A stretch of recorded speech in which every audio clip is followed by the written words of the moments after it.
Capítulo 3. Apaixonando-se.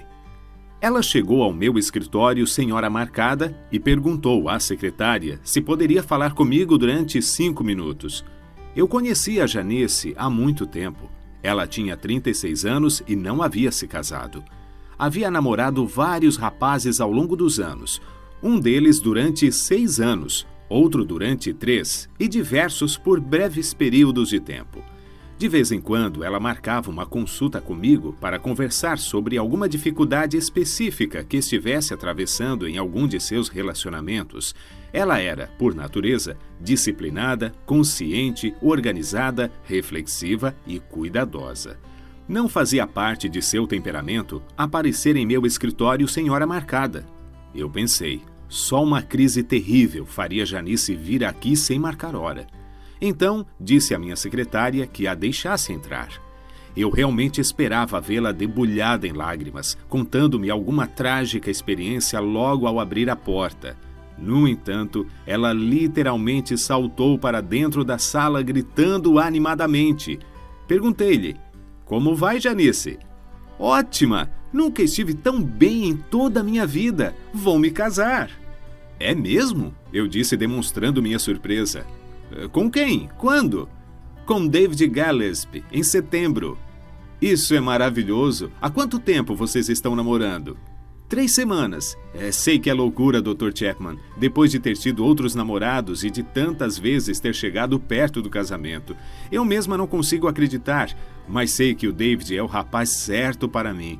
Pela primeira vez, nós dois descobrimos isso juntos.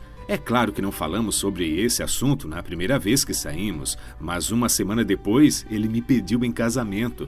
Eu sabia que ele me pediria e eu aceitaria. Nunca me senti assim antes, Dr. Chapman. O senhor conhece os relacionamentos que tive nesses anos todos e as lutas que enfrentei. Em cada um deles, alguma coisa não dava certo. Nunca tive a certeza de que deveria me casar com algum deles, mas agora sei que David é a pessoa preparada por Deus. Nesse momento, Janice balançava-se para frente e para trás em sua cadeira, rindo e dizendo: sei que parece loucura, mas estou tão feliz, nunca estive tão feliz em toda a minha vida. O que estava acontecendo com Janice? Ela estava apaixonada. Em sua mente, David era o homem mais maravilhoso que ela já conhecera. Ele era perfeito em todas as formas e também se tornaria o marido ideal. Ela pensava nele dia e noite. O fato de David já ter sido casado 2 vezes, ter 3 filhos e ter passado somente no ano anterior por 3 empregos diferentes não lhe importava. Ela estava feliz e convencida de que seria feliz para sempre ao lado dele. Ela estava apaixonada. A maioria de nós entra para o casamento pela porta do amor. Nós conhecemos alguém com características físicas e traços de personalidade que disparam nosso sistema de alerta. Os sinos tocam e iniciamos o processo da descoberta de quem é aquela pessoa. No primeiro encontro, pode ser servido um hambúrguer ou um belo churrasco, dependendo do nosso orçamento, mas nosso real interesse não é a comida. Entramos em uma empreitada para conhecer o amor. Será que esse sentimento ardente, borbulhante dentro de mim pode ser algo real? Algumas vezes, essas borbulhas desaparecem logo no primeiro encontro, ao descobrirmos que ela ou ele funga. Dessa forma, as borbulhas escorregam entre nossos dedos e não queremos mais comer hambúrguer com aquela pessoa. Outras vezes, porém, as borbulhas aumentam mais ainda após aquele lanche. Marcamos vários outros encontros e, pouco tempo depois, o nível de intensidade chega a ponto de afirmarmos: acho que estou apaixonado ou apaixonada. Pensando que o sentimento é real, contamos a outra pessoa esperando que isso seja recíproco. Se não for, as coisas esfriam, ou então redobramos nossos esforços para impressionar e acabamos, por fim, conquistando o amor do ser amado. Quando há reciprocidade, começamos a falar sobre casamento, porque todos concordam que estar apaixonado é uma base necessária para se manter um bom casamento. Nesse patamar, estar apaixonado é uma experiência de euforia. Um fica emocionalmente obcecado pelo outro, dorme-se pensando nele ou nela, levanta-se e aquela pessoa é a primeira coisa que nos vem à mente. Ansiamos por estar juntos. Passar o tempo com o outro é como estar na antecâmara do céu. Quando andamos de mãos dadas, é como se nossos corações batessem no mesmo compasso. Beijaríamos um ao outro para sempre, se não tivéssemos de ir à escola ou ao trabalho. O abraço estimula sonhos de casamento e êxtase. O rapaz apaixonado tem a ilusão de que sua amada é perfeita. A mãe pode ver falhas, mas ele não. A mãe diz: querido, você já considerou o fato de ela ter passado por tratamento psiquiátrico durante 5 anos? Ele, porém, reage: oh, mãe, dá um tempo, já faz 3 meses que ela recebeu alta. Seus amigos também veem algumas falhas, mas não se atrevem a dizer nada, a menos que ele peça. As chances disso acontecer são nulas, porque em sua cabeça ela é perfeita e o que os outros pensam não lhe importa. Nossos sonhos, antes de nos casarmos, são de êxtase conjugal. Vamos fazer um ao outro super felizes. Outros casais podem discutir e brigar, mas isso não acontecerá conosco. Nós nos amamos. Naturalmente, não nos enganamos de todo. Sabemos, ao utilizar o racional, que teremos algumas diferenças. Porém, temos certeza de que conversaremos com franqueza sobre elas. Um de nós cederá e assim chegaremos a um denominador comum. É muito difícil pensar algo diferente quando se vive um clima de paixão. Somos levados a acreditar que, se de fato estivermos apaixonados, esse amor durará para sempre.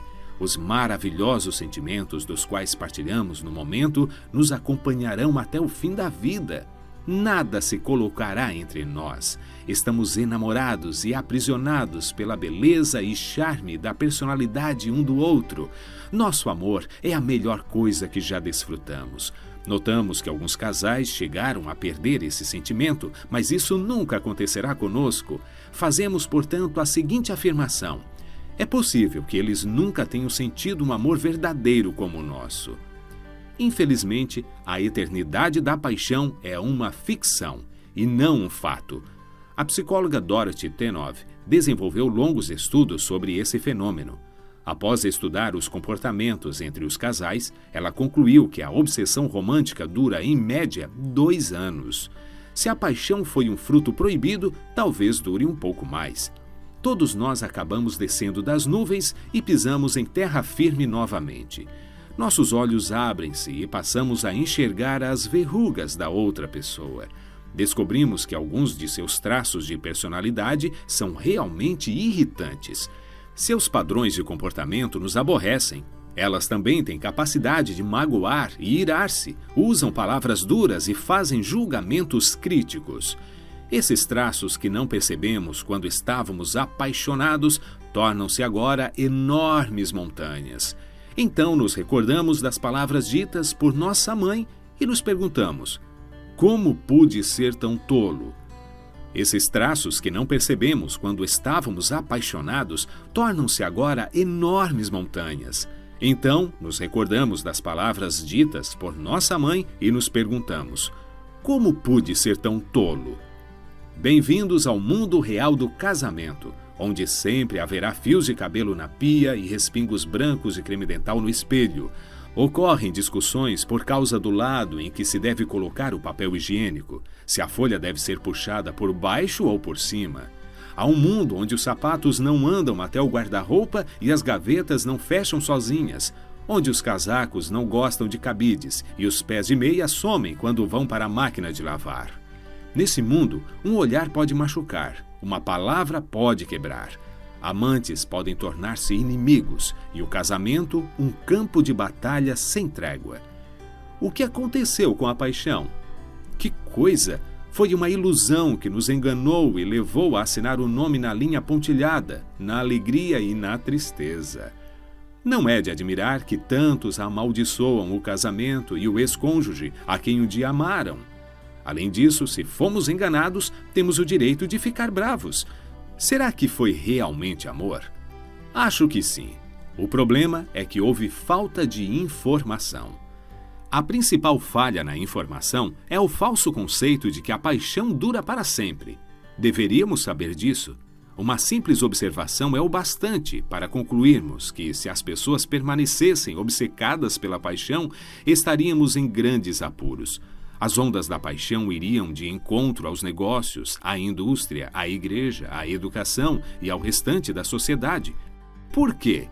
Porque pessoas apaixonadas perdem o interesse nas outras coisas. Por esse motivo também chamamos a paixão de obsessão. O estudante que entra em uma paixão avassaladora vê suas notas despencar. É difícil concentrar-se nos estudos quando se está apaixonado. Amanhã vai cair na prova a Segunda Guerra Mundial. Mas quem se importa com essa guerra? Quando se está apaixonado ou apaixonada, tudo mais parece irrelevante. Um senhor me disse: Dr. Chapman, meu trabalho é estafante. Eu então lhe perguntei: o que você quer dizer com isso? Eu conheci uma garota, apaixonei-me por ela e desde então não consigo fazer mais nada. Não consigo me concentrar no trabalho. Fico o dia inteiro sonhando com ela. A euforia do estado de paixão concede-nos a ilusão de que estamos em um relacionamento bem íntimo. Sentimos como se nos pertencêssemos um ao outro. Passamos a pensar que somos capazes de enfrentar qualquer problema que surja. Sentimos-nos altruístas em relação ao outro. Um jovem disse a respeito de sua noiva: não consigo nem pensar em fazer algo que a magoe. Meu único desejo é vê-la feliz. Essa obsessão dá-nos o falso sentimento de que nossas atitudes egocêntricas foram erradicadas e nos tornamos uma Madre Teresa de Calcutá, de tão desejosos de fazer qualquer coisa para o bem de nosso amado ou nossa amada. A razão pela qual nos sentimos tão à vontade para fazer tais coisas deve-se ao fato de acreditarmos sinceramente que a pessoa por quem estamos apaixonados sente o mesmo que nós. Cremos que ela também está comprometida em suprir nossas necessidades e ama-nos tanto quanto a amamos e não fará nada para nos magoar. Esse modo de pensar é realmente uma utopia. Não é que sejamos hipócritas sobre o que pensamos e sentimos, mas estamos dominados por expectativas irreais. Cometemos um erro de avaliação da natureza humana. Geralmente somos egoístas. Nosso mundo resume-se em nós mesmos. Ninguém é totalmente altruísta. A euforia da paixão é que estabelece essa ilusão.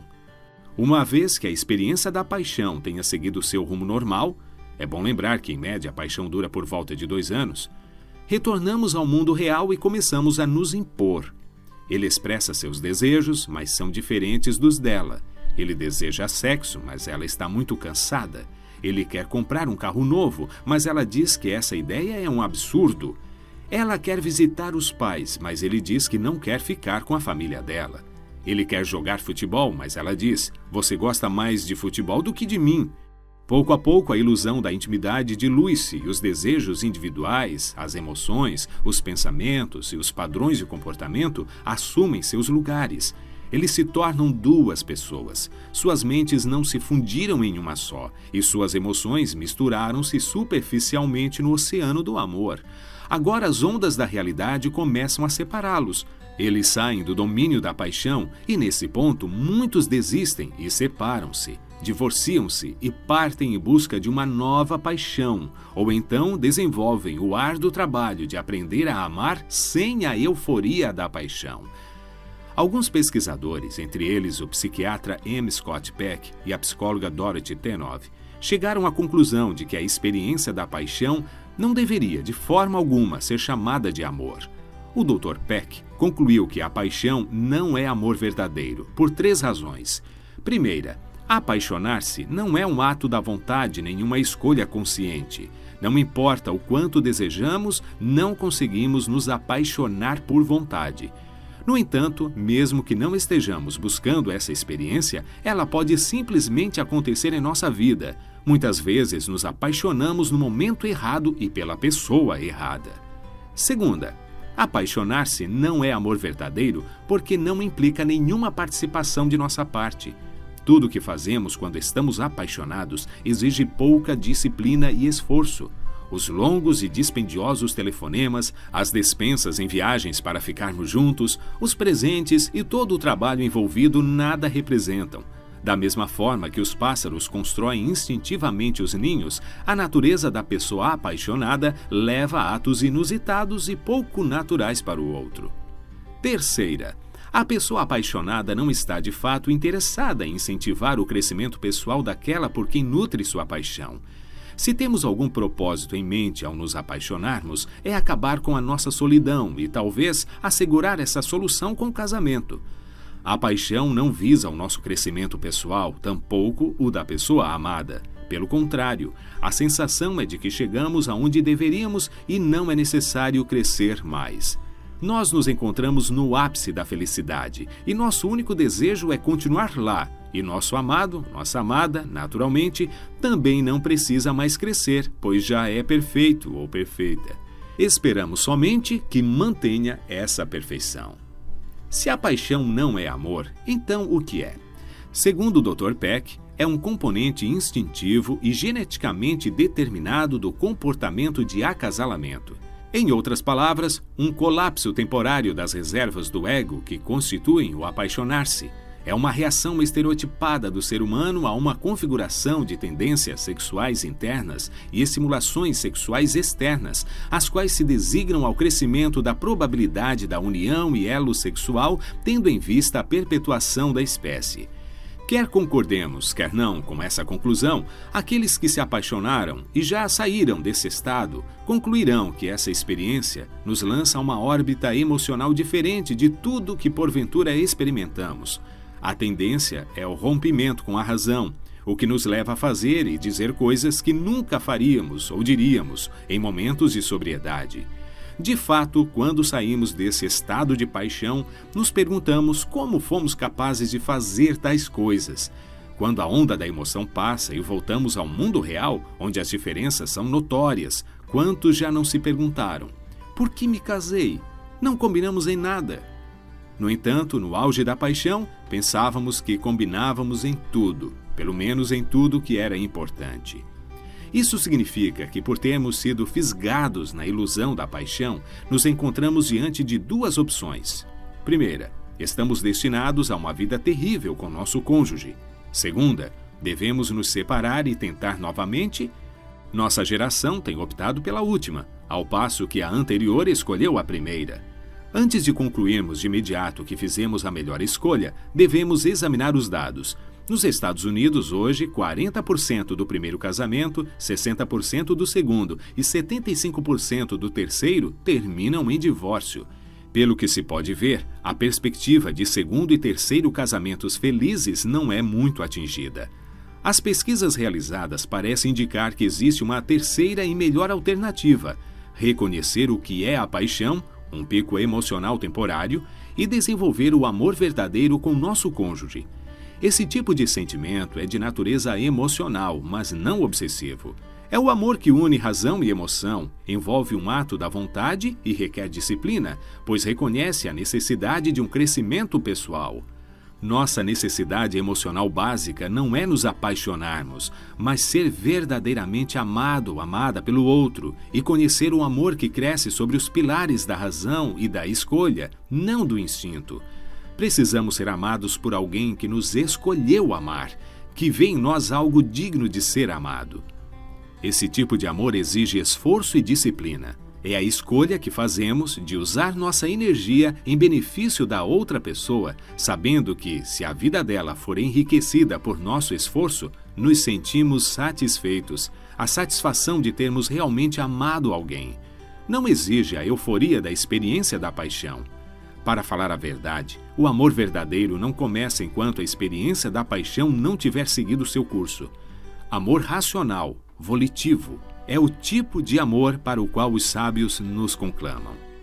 Não se deve levar em consideração os atos de bondade praticados por alguém que se encontre sob a influência da paixão obsessiva. Uma força instintiva impulsiona e suscita ações que vão além do comportamento normal. Mas um retorno ao mundo real, onde se inclui a escolha humana, permite optar por sermos gentis e generosos, o que é o amor verdadeiro. A necessidade emocional de amor deve ser suprida se formos emocionalmente saudáveis. As pessoas casadas desejam sentir-se amadas por seus cônjuges. Nós nos sentimos seguros quando o cônjuge nos aceita, deseja e está comprometido com o nosso bem-estar. Durante o estágio da paixão, sentimos todas essas emoções. É fantástico enquanto dura. Nosso erro é achar que ela nunca acabará. Essa obsessão, no entanto, não dura para sempre. Se fizermos um paralelo com o livro, podemos chamá-lo de prefácio do casamento. O âmago desta obra é o amor racional e volitivo. Esse é o tipo para o qual os sábios sempre nos conclamam, é o amor intencional. Essa é uma boa notícia aos casais que perderam o sentimento de paixão. Se o amor é uma opção, então eles são capazes de amar após a experiência da paixão ter passado e eles terem regressado ao mundo real. Esse tipo de amor inicia-se com uma atitude, o modo de pensar. Amor é a atitude que diz: sou casado com você e escolho lutar por seus interesses. Então, aqueles que escolhem amar encontrarão boas formas para demonstrar essa decisão. Alguém pode dizer: isso parece tão estéril? Amor como atitude, com comportamento adequado? Onde estão as estrelas cadentes e as fortes emoções? Onde ficam a ansiedade do encontro, a piscada de olho, a eletricidade do beijo e o entusiasmo do sexo? E a segurança emocional de saber que ocupamos o primeiro lugar na mente da outra pessoa? Este livro é exatamente sobre isso. Como suprir as profundas necessidades de amor de uma pessoa? Se aprendemos e optarmos por isso, o amor que compartilharmos vai ser melhor do que qualquer coisa que sentimos quando dominados pela paixão. Durante vários anos tenho compartilhado o conceito das 5 linguagens do amor em meus seminários e nas sessões de aconselhamento. Milhares de casais atestaram a validade do que você descobrirá pela leitura desta obra. Meus arquivos estão lotados de cartas de pessoas com quem nunca me encontrei, relatando que um amigo me emprestou uma de suas fitas sobre as linguagens do amor e sua mensagem revolucionou meu casamento. Tentamos há anos nos amar, mas não conseguíamos. Agora que falamos as linguagens adequadas do amor, o clima emocional de nosso casamento melhorou muito. Quando o tanque do amor emocional de seu cônjuge está cheio e ele se sente seguro de seu amor, o mundo se ilumina e ele caminha para atingir o mais alto potencial de sua vida. Mas quando esse reservatório está vazio e ele se sente usado e não amado, o mundo todo parece escuro e ele não conseguirá utilizar seu potencial de vida. Nos próximos 5 capítulos, explicarei as 5 linguagens emocionais do amor e no capítulo 9 ilustrarei como descobri-las, pois podem tornar seu esforço de amar mais produtivo.